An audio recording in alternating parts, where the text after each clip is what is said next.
Good afternoon. Welcome to the West Side Story. I'm your host, John Casey. If you're new to the channel, please subscribe and please check the like box. So, jumping into this week's report, the crime report first, we see a number of domestic violence and drunken public and drunken driving issues. Those seem to have increased during the pandemic and just really haven't slowed down that much. There's also something that's very disturbing that came across my desk today. Yesterday morning, the city of Sunnyvale arrested a fellow named Philip Anthony James. He had previously been a teacher at Cupertino High School and then a volunteer coach at Fremont. He retired about 3 years ago. The claim being made against him is that while he was at Cupertino High, he actually raped a student. It's a terrible thing to even think about, but I'm glad Sunnyvale's on it and they got the guy in custody. The issue is that Sunnyvale is not sure they've got all of the victims. So if you have had contact with this fellow, Philip Anthony James, by all means, please contact Sunnyvale DPS.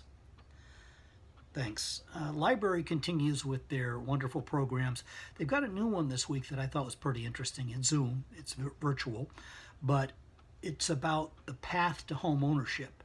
It takes something really, really complicated and breaks it down in kind of digestible chunks. It sounds like a pretty good deal. Our friends at the U.S. Census Bureau continue to crank out tons of information, and they've spent some time actually developing tools for the novice, like myself, to go in and pull out data from the last census. Pretty cool stuff. The other good news here in Santa Clara is that Silicon Valley Electric is now offering rebates on the purchase of certain items. We're talking about leaf blowers, lawn mowers, those kinds of things. If you're currently using a combustion engine one and you switch to the electric, Santa Clara will give you some money. The way I read it, they want you to buy it from their source. So please look on the city's website and get the details, but that can save you some money. Well, that's about it for this week. I thank you for stopping by.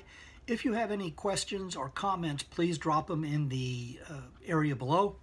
And stay safe. We'll see you next week.